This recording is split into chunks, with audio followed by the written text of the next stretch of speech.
us for any other information or any bragging rights about this important legislation.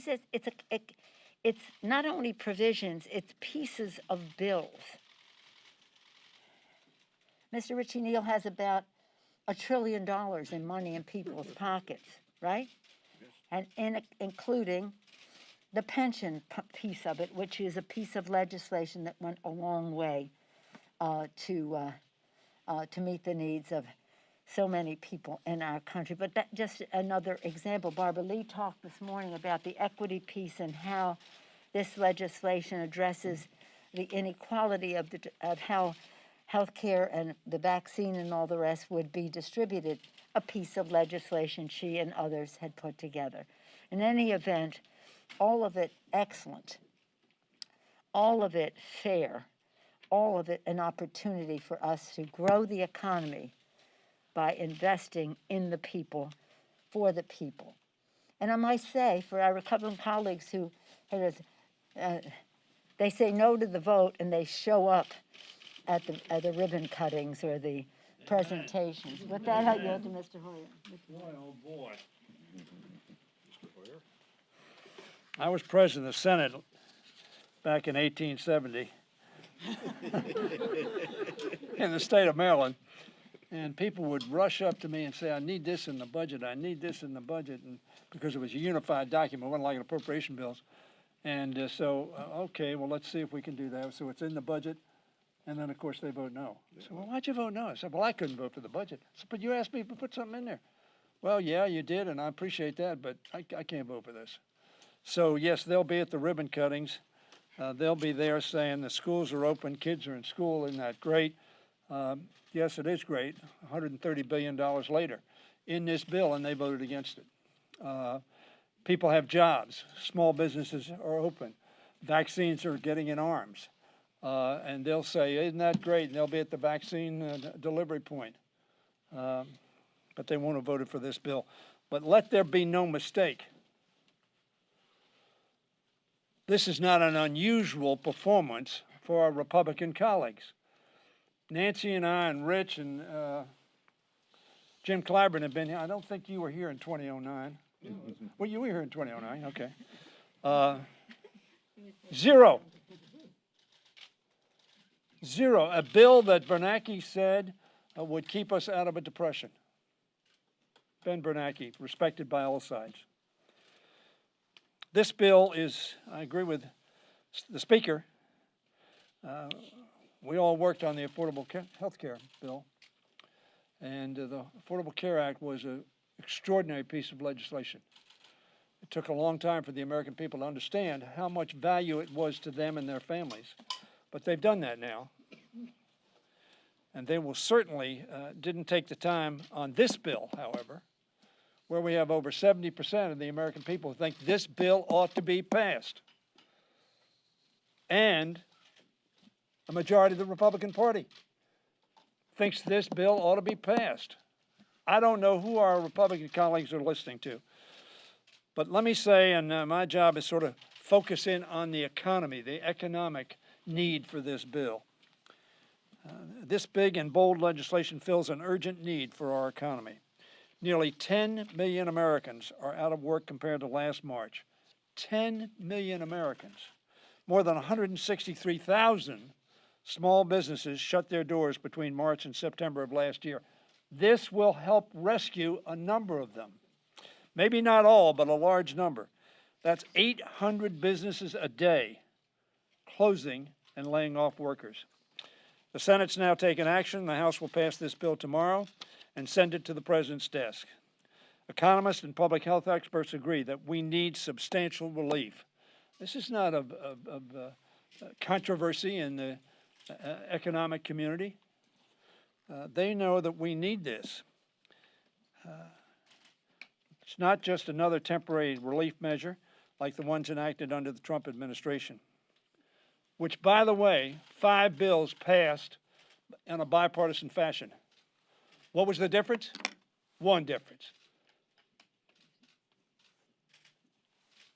Republican president, Democratic president. TARP, Democratic Republican president, we got a significant number of Republicans, not the majority. Obama came in, they changed. Had nothing to do with substance and everything to do with politics. Mark Zandi, chief economist at Moody's Analytics, said that we need a plan to, quote, get to the other side of this crisis. This not only gets us to the other side of the crisis, it really starts healing the wounds that have been caused by this crisis. A joint analysis conducted by Brookings and the Hamilton Project showed that the American Rescue Plan would bring a 4% growth in GDP. That's growth. Many years we haven't had 4% GDP. This is growth in the GDP. This year, but that without this bill, real GDP would, quote, remain below the pre-pandemic level for the next several years. That's why the American people are for this bill. They may not know the specifics of it, but their gut tells them America needs this bill. That's why this bill provides families and small businesses the relief they need to stay afloat until we defeat this pandemic. Once this bill is passed, as it will be tomorrow and sent to the president, we will send it to President Biden to be signed into law so that the administration can get these resources out to communities to help businesses reopen safely, to help Americans until they can get back to work, and kids back in school, and shots in arms. This bill is an extraordinary piece of legislation that will make an extraordinary difference in the health and well-being of Americans and America. It's now my privilege to yield to somebody who's been a fighter all his life for little people, for people who need a voice, who people needed a strong person to stand up and say, look at them and help them, make them have a better life in pursuit of happiness. My friend Jim Clyburn of South Carolina. Thank you very much, Mr. Leader, Madam Speaker, and my other distinguished colleagues. I don't think the headline that we saw in the Washington Post this morning is hyperbole by any means.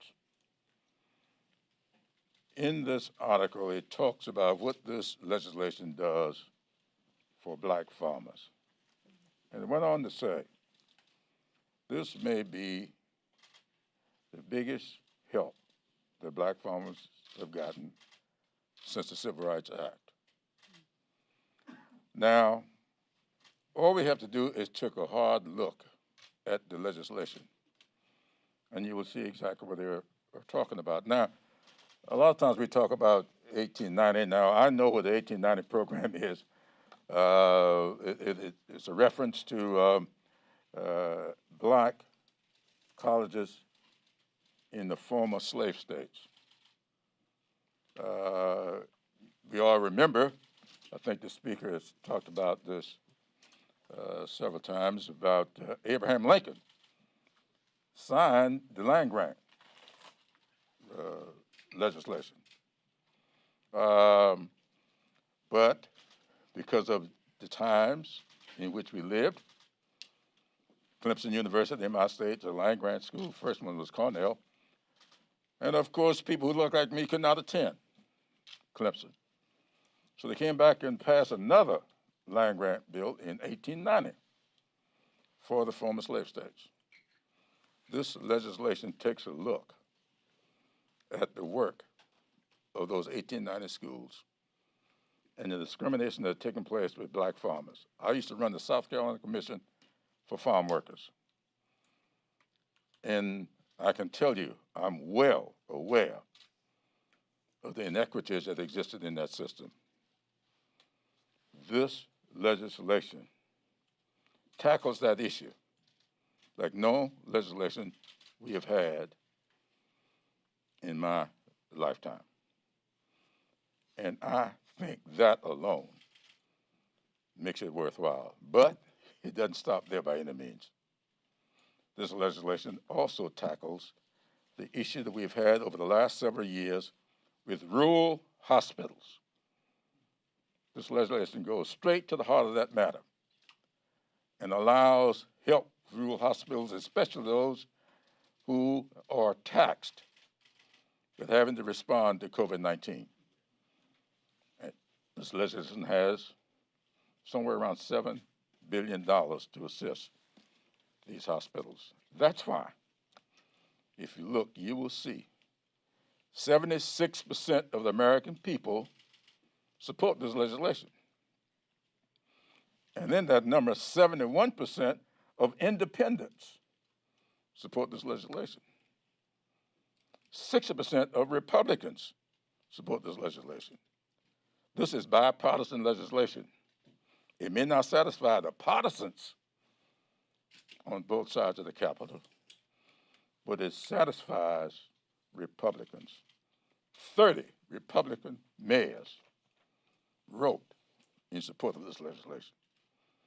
To me, it is the best piece of bipartisan legislation that I've seen here in a long, long time. And with that, I'll yield to the Assistant Speaker, Kathleen Clark. Thank you so much. I share the Speaker's excitement over this transformative bill, and I am so grateful and honored to be up here with Chairman Yarmuth and Chairman Neal, and grateful for your work and leadership and that of your committee and your incredible staff.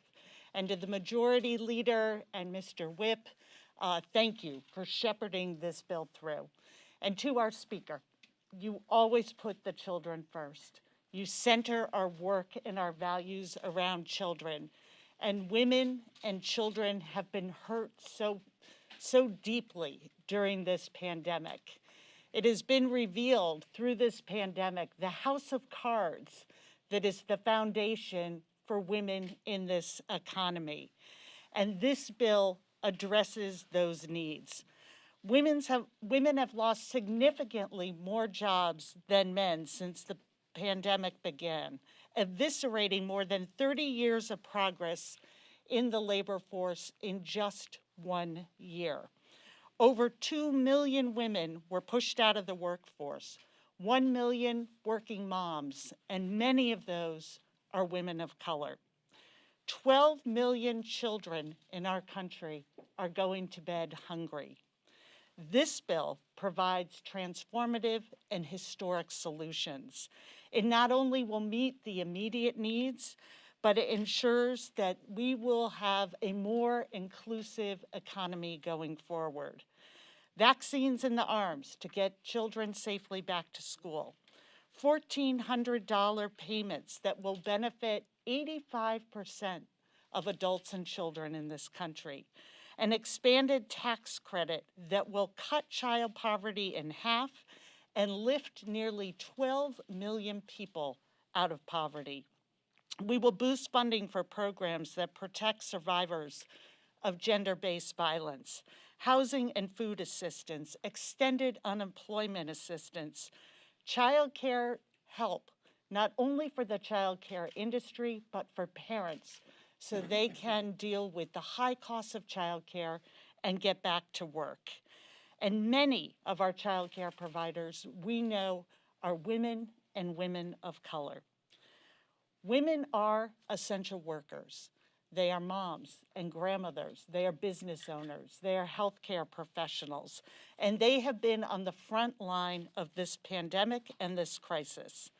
With this bill, we are taking a historical step to not only help them recover, we are sending them hope and the tools to rebuild a stronger and more just economy for all. And with that, I am very proud to yield to the outstanding Chairman of Ways and Means, Dean of our delegation, Richie Neal. Thanks. Otherwise known as the $1 trillion man. Thanks. And I want to begin by thanking the Speaker for the confidence that she exhibited in the Ways and Means Committee, and thank the members of the Ways and Means Committee and their staff assignments. This is seismic legislation, and we're on the eve now of voting it out of the House, awaiting the President's signature. As I heard Stinney and the Speaker talk about members of Congress and elected officials in a lot of purviews, would they find it easy to be at the groundbreaking and the ribbon cutting and they vote against the expenditure? It caused me a moment of nostalgia because I joined the committee when Mr. Rostenkowski was the chairman. So what he would do is, if he put the item in for you, and then you voted against the bill, he just took it out. No hearings, no nothing, he just took it out. And I think that we need to call attention to those members who take advantage of the legislation, because I don't know that of the 10 most consequential votes that I've had in the 33 years that I've been here now, that there'll be anything that I will do that'll be more important than this. On the child credit, on the earned income tax credit, child care credit, the retention tax credit, unemployment insurance, the checks of equity that will go out as well. These provisions are going to change lives. It addresses the issue of income inequality. 20% of the American people at the bottom end are going to directly benefit from this immediately.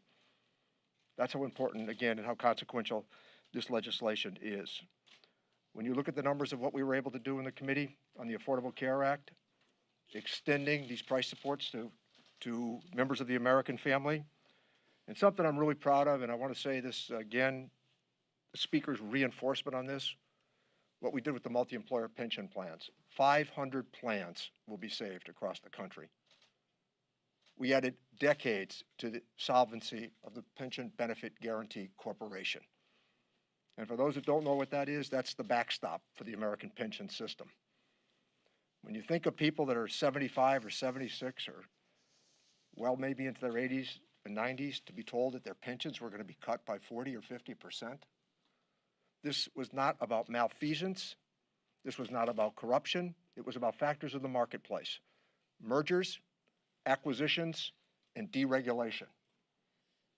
This is a huge victory, and I'm very proud of it. So we're delivering on our promises, and I can't wait until tomorrow morning. Thank you.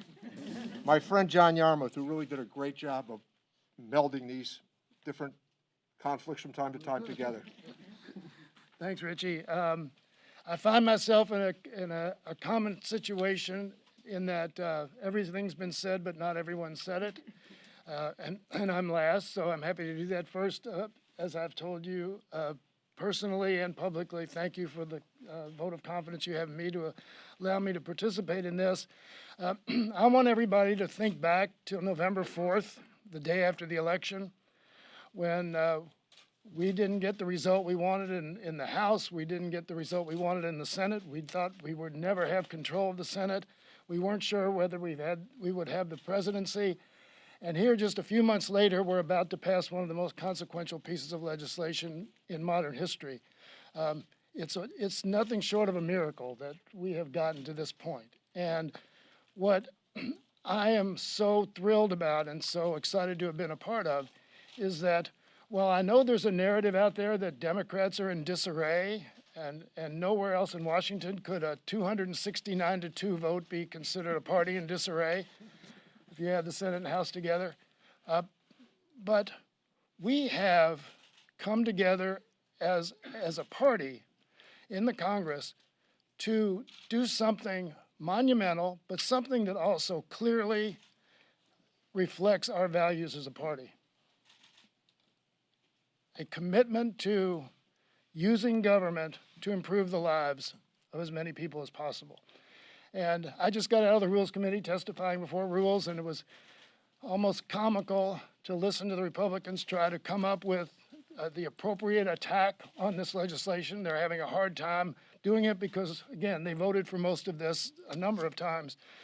But one of the attacks was, Bernie Sanders just said this was one of the most progressive pieces of legislation ever passed. So they're trying to tie Bernie Sanders around it. Well, of course it is. And the reason it is progressive is because there isn't a dollar in this bill that goes to the richest Americans. Not a dollar. 70% of it goes to low and moderate income Americans to help them deal with the economic tragedy of this pandemic. A very small amount goes to small businesses, an important amount, but a small amount. A very large amount goes to state, city, and local, county and local governments to help them deal with the added costs of the COVID, with lost revenues, and with giving them opportunities to help at their local level in solving some of the local problems that have resulted from the pandemic. So when we pass this bill tomorrow, I said after the Affordable Care Act that I didn't think I'd ever do anything as significant in Congress as I did that day.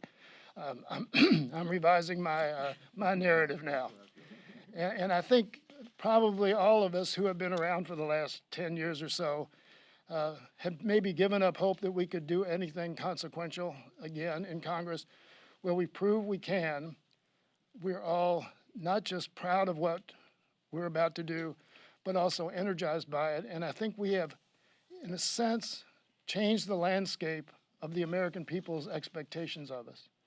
And that's both an opportunity, it's a daunting challenge, but also an opportunity. And I know that we're all committed to doing everything we can to even enhance our record on that score. So once again, thrilled to be a part of it, and I turn it back to the speaker. Thank you very much, Mr. Chairman, and we all give accolades to Mr. Yarmouth for his excellent work over the years as chair of the Budget Committee. I think I told you once before when I commended him for his great work and commended his staff and thanked him for commending his staff in his closing remarks on the floor of the House last week. He said, was that 2 weeks now, a week and a half ago, he said, yes, the staff deserves so much credit, and so does some bourbon. So he's true to his roots. True to his roots. Oh, Kentucky bourbon.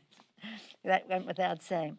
Let me say that the staff of the Congress, personal staffs, and I say personal, individual member staff, the staffs of the committees, the staffs of the leadership offices worked relentlessly, really 24/7 on different shifts to make sure we can meet this deadline in a values-based, precise way, because this is a very complicated bill, and it took our best talent, all hands on deck.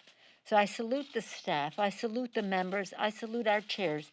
As you know, I have always credited our dazzling chairs with the excellent work that they brought to the table, whether it was this bill or other legislation related to crushing the virus and saving the lives and livelihoods of the American people. But having said that, I want to commend Chuck Schumer and the Democrats in the Senate for passing a very fine bill, very much like ours, some tweaks, but nonetheless, they did a great job in the Senate. But my praise right now goes to the President of the United States, Joe Biden. This is the Biden American Rescue Plan. It will be followed by the American Recovery Plan. And it's about just that, saving lives and livelihoods and giving people hope for the future. His presidency does just that. This legislation is a reflection of his values. Now, it looks a lot like our HEROES bill. We had quite a bit of this in our HEROES bill, but I'm so glad our shared values, plus enhanced by vaccines and so many other advances that are there, we couldn't be prouder than to be associated with him in this. And it's so sad because in all of the bills, as Mr. Hoyer said, we've had bipartisanship signed by the president. We have a Democratic president. All of a sudden, many of the same features of those other bills, in one size or another, are in this bill, and the Republicans have decided they cannot be for it. That's unfortunate. As I said, they'll take some credit for it in their districts, but we'll have more to say about that. But I do want to say this. I said earlier that there's some legislation, like the Butch-Lewis Act, that was so much a part of the pension bill, and the equities legislation that Mr. Clyburn was so much a part of with the Congressional Black Caucus and the Hispanic Caucus and the Asian Pacific Caucus, shaping so that we have fairness in how the vaccines, et cetera, are distributed and other aspects of outreach for health. I just want to mention Rosa DeLauro. This Friday, I think it is, be 18 years ago that she first introduced the child tax credit refundability bill. And here we are. We did get some of that under President Bush in a bipartisan way, and now long overdue. once again. So I want to salute her in that regard. But we can go on, and we will. We'll have so many presentations about this to praise our members because they all made a valuable contribution to this. And we all are grateful to the President of the United States for his great leadership. Any questions? Yes, sir. As you talk about the child tax credit, Yes. that lasts for a year. So you present a situation where you're creating a fiscal cliff if it's not extended. So all these families are talking about lifting above the poverty scale could get knocked right back down. Well, one thing that you should know about the tax code, getting something out of the code is oftentimes harder than getting something in the code. So I've already had some thoughts about how we're going to expand it and make it permanent. And I intend to share those in the near future. But what we did is unlikely to go away. You want to share them now, like how you pay for it? I've got some ideas I will share with you at the right moment. Yeah. This is a very important issue for us. And as you know, this is a COVID-related legislation. So yes, Chad. Thank you. Good afternoon. You talked about the Republicans might take credit for some of this, but they're probably not going to move the bill. In a couple of days, you're probably going to be down in numbers if the Senate confirms Marcia Fudge and Deb Haaland here. What does that mean with trying to move some of the other parts of your agenda if you're right down to the edge and you're not getting any help from the other side of the aisle? We're going to have elections. We are already in the course of one in Louisiana, where Mr. Cedric Richmond's person who will come in that capacity will be here. And then when they are confirmed, and hopefully it will be soon so that they can assume their places in the cabinet of the United States, they will have elections and they'll be replaced. But do you think you'll be able to get other support on some of these other initiatives? No, it's not going to be a problem. Garrett? Madam Speaker, I think even last fall when the last COVID relief bill passed, you were already talking about having to do another bill in the new administration. Do you think this is the last primarily COVID bill that you'll have to take up? You're just going to have to ask the virus. If it stops mutating, if it stops spreading and therefore mutating, then this will be. And some of the provisions in here that have a fuse, like the expanded tax, the enhanced unemployment insurance benefit that goes until the fall. We'll just see where we are then. But it's not anything anybody can predict. It's just a question of the science, and we will have legislation to address it for as long as it's there. Any comments? Can I ask that a different way? I mean, you've talked about the importance of crushing the virus. That's Are you right. confident that provisions in this bill can do that? Yes, again, what is interesting about this virus is that it's resourceful. It mutates. It has variants. And so too must we be resourceful and resilient in how we deal with it. But we will be on top of it. Mm-hmm. Yes, ma'am. Last question. Madam Speaker, thank you. Are House Democratic leaders concerned about maybe losing some members, progressives, in this revised COVID-19 bill? Excuse me, I'm sorry, I can't hear. These leaders are concerned about what? Are House Democratic leaders concerned about No, losing any no, members in the no, COVID-19 no, revised bill no. this time around? We're not worried about that. Mr. Chair, Mr. What? The man who counts. I think we only lost 2 on the first time. Yeah. And I think we at least cut it in half this time. So we have a 50% increase in the number of people who left. But let me just say, our members have a good judgment, and they know that this legislation is just something historic and transformative, to return to those 2 words. And we are not giving up on the fight for 15. We've all been involved in it for years, and we will continue to be involved. And I'll talk more about that at my press conference on Thursday once we pass this bill and the rest. But no, they know. It's hard for us to understand how the Republicans can vote against this bill because it has such an impact on their constituents. Our members are well aware of that, and also the value, the intellectual excellence of what is in the legislation. So we feel pretty confident about it, and we thank you for your attention to our I'm so excited, I just can't hide it kind of attitude. Thank you. Thank you.